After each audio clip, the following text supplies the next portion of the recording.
vamos a hablar de un espíritu que tiene cualidades o características de persona, llamado nada más y nada menos que el Espíritu Santo de Dios. ¿Qué vamos a hablar hoy? ¿Qué yo puedo hacer para que el Espíritu se aparte de mí? ¿Qué puedo hacer para que el Espíritu Santo se aparte de mí? Hoy vamos a hablar de ese tema. Repito, hoy vamos a hablar qué puede producir o qué puedo hacer para que el Espíritu Santo de Dios se aparte de mí.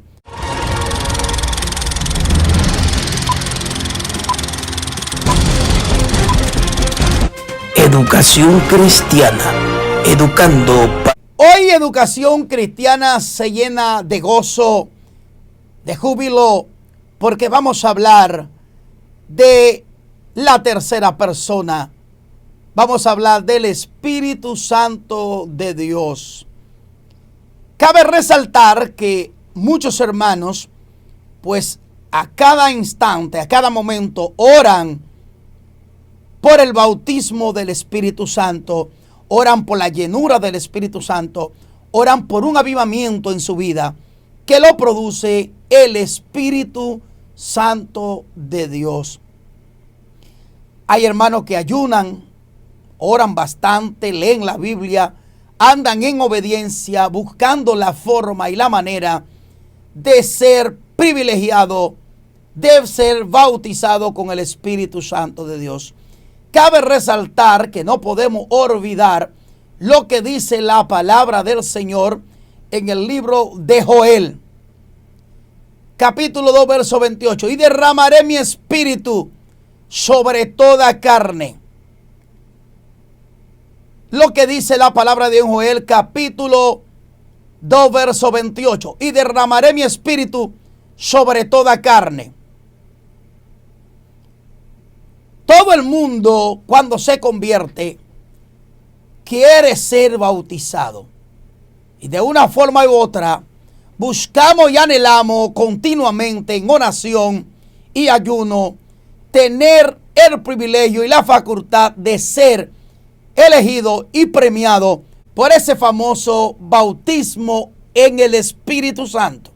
Cabe resaltar que el libro de Joel se cumplió en el capítulo 2 de los Hechos, cuando se derramó, cuando se manifestó el Espíritu Santo de Dios, bautizando como 120,000 personas que estaban ahí orando unánime juntos. ¿Quién no anhela tener el Espíritu Santo de Dios? Pero hay condiciones que debemos de estudiar. Lo primero que debemos de saber es qué puede producir para que el Espíritu Santo, luego que esté en nosotros, se pueda apartar.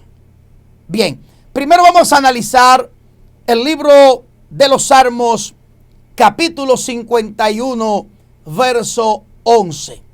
Narra la historia que el famoso guerrero, que el famoso peleador con una honda llamado David, un hombre que tiene un récord, gloria al Señor, y un background de derrotar gigante de tal magnitud que venció el gigante llamado Goliat. Todo el mundo conoce la historia.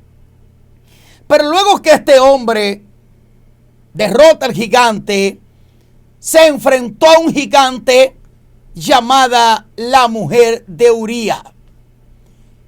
Este gigante David no lo pudo vencer y cayó en la tentación, en la provocación de ver una mujer desnuda, él estando en el terrado, en el patio o en el balcón del palacio. Y ya todo el mundo conoce la historia. ¿Qué pasó con el rey? Que se llegó a esta mujer y luego mandó a que este soldado, este guerrero, fuera a la batalla con una propia carta de sentencia en su mano. Cuando lleva la carta en sus manos, ya ustedes saben para qué.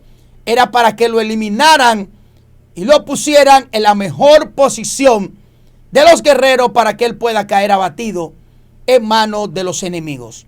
Pero cabe resaltar que Dios, en su infinita misericordia y su omnisciencia, siempre está viendo y atalayando la tierra. Luego que David peca, entonces Dios le envía a un profeta llamado Natán, que este profeta le declara a David lo que hizo, amado, el pecado que cometió.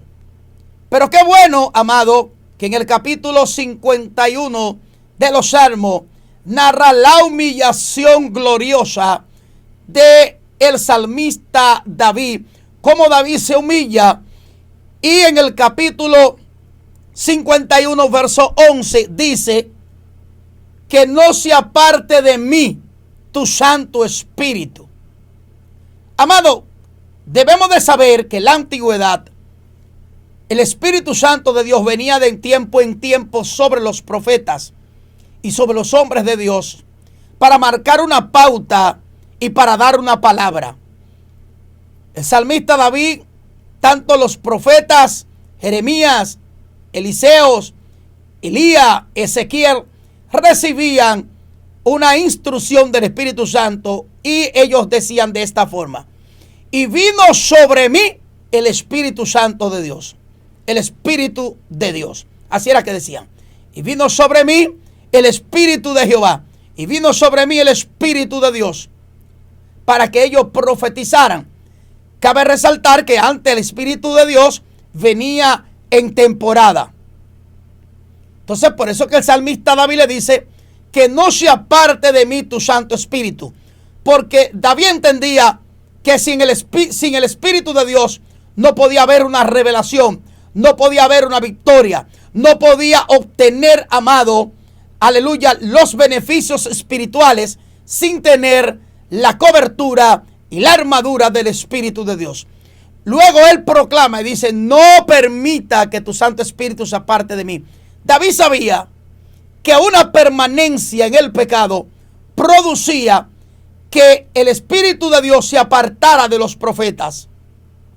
Por eso Dios permite, amado, Dios permite de que Dios le manda a un profeta para hablarle a David, para que entendiera que lo que hizo estaba mal y que Dios lo estaba viendo. Luego, cuando David se humilla, debemos reconocer que David entendió que cuando peca sintió un vacío, sintió una tristeza, pero tuvo alguien que confrontarlo, llamado el profeta Natán. Así que vamos a ser breve en este análisis, en esta exégesis de la palabra de Dios. Bien, ¿cuál es la importancia de que el Espíritu esté en nosotros? Amado, el Espíritu nos revela, el Espíritu nos enseña, el Espíritu nos capacita, el Espíritu nos instruye, el Espíritu nos dirige, nos direcciona. Por eso es, amado, que debemos de tener cuidado, porque lo único que puede pasar y que puede acontecer es que el Espíritu se aparte de nosotros si perseveramos en el pecado. Primero de Juan capítulo 3, verso 8 al verso 10. Dice, amado, que el que practica el pecado es del diablo, porque eres mentiroso, engañador, eres pecador, eres, amado, lo peor desde el principio. ¿Qué puede producir, pastor, de que el Espíritu se aparte de mí? Una práctica continua al pecado. Ahora, una de las cosas que tú debes de saber es: fallaste, pecaste, no quiere decir que el Espíritu Santo de Dios se apartó de ti. Recuerda que en la antigüedad venía por temporada. Más ahora, como dice la palabra del Señor en el libro de Juan capítulo 14, verso 17, y yo rogaré al Padre para que os dé el Espíritu, para que os dé otro consolador. Y yo rogaré al Padre para que os dé otro consolador, llámese el Espíritu Santo de Dios, para que esté con vosotros todos los días de su vida, para que esté con vosotros por siempre. Es decir, que el Espíritu Santo de Dios, que venía de tiempo en tiempo en la antigüedad, con el título, el nombre, el Espíritu de Jehová, ahora en el tiempo de la gracia, el Espíritu Santo de Dios permanece todo el tiempo con nosotros. Pastor, pero yo pequé, forniqué, adulteré. ¿El Espíritu Santo de Dios se apartó de mí? No, Él no se apartó de ti. Lo que pasa es que la palabra del Señor no enseña en el libro de Efesios. Oiga lo que dice en Efesios capítulo 4, verso 30. Y no contristéis el Espíritu Santo de Dios, por el cual fuiste sellado. Quiere decir, amado, que hay una permanencia total del Espíritu Santo de Dios, aún tú transgreda la ley divina, aún tú peque. No es que el Espíritu de Dios se va a apartar de ti, sino que se va a entristecer. Repito, se va a entristecer por lo que hiciste. El Espíritu de Dios tiene cualidades humanas. Se entristece, se alegra, se goza. El Espíritu de Dios, cuando usted peca, se contrista. Y por eso es que cuando una persona peca, siente una tristeza, siente una pena, siente un dolor, siente, amado, como que se quiere morir, porque piensa que el Espíritu de Dios se va a apartar de ti. No es así. Ahora, ¿cuándo el Espíritu Santo de Dios se aparta de ti? Cuando tú cumples lo que dice 1 de Juan, capítulo 3, verso 8, la permanencia y la práctica continua del pecado. Ahí sí, el Espíritu de Dios se puede apartar de ti, porque Él no puede habitar en un templo sucio. Pastor, pero yo pequé, Él no puede habitar en un templo sucio. Sí, te repito de nuevo, lo que tú haces cuando pecas es que lo contrista.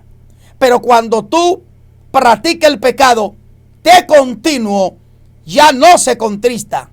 Ya Él se aparta y deja el momento hasta que usted se humille.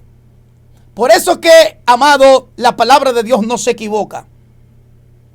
Debemos de ser santos como Dios es santo. Así que trata de no contristar el Espíritu Santo de Dios y evita la práctica del pecado, porque esto es una forma por la cual el Espíritu Santo de Dios te puede abandonar y dejarte solo en medio de una práctica continua al pecado. Esta es una de las razones por la cual el Espíritu Santo de Dios se puede alejar de ti. Si usted, amigo que me escucha, hermanos que me escucha, si usted practica el pecado de continuo, porque la palabra práctica es algo que se ejerce a cada momento, a cada instante, a cada día. Es una práctica, es un ejercicio continuo. Así que trata de no continuar en pecado para que el Espíritu de Dios no te abandone, como le pasó a David, que tuvo que clamar en el capítulo 51, verso 11, para que el Espíritu de Dios no se apartara de él. Pero cabe resaltar que David dijo: pon en mí un espíritu recto y un corazón noble me sustente. ¡Wow! El arma se levanta en contra del espíritu y el espíritu se levanta en contra del arma, porque el arma está de continuo al pecado y el espíritu quiere que el arma se sujete a Dios. Así que será hasta una próxima entrega, si Cristo no ha venido y nosotros no hemos partido con Él. Prepárate. Dios no quiere que tú practiques el pecado. Si fallaste, levántate, porque hay esperanza. Si pecaste, Dios te perdona y el Espíritu Santo de Dios permanecerá para siempre. Procura no contristarlo y procura que no se aparte de ti su Santo Espíritu. Shalom, Dios te bendiga.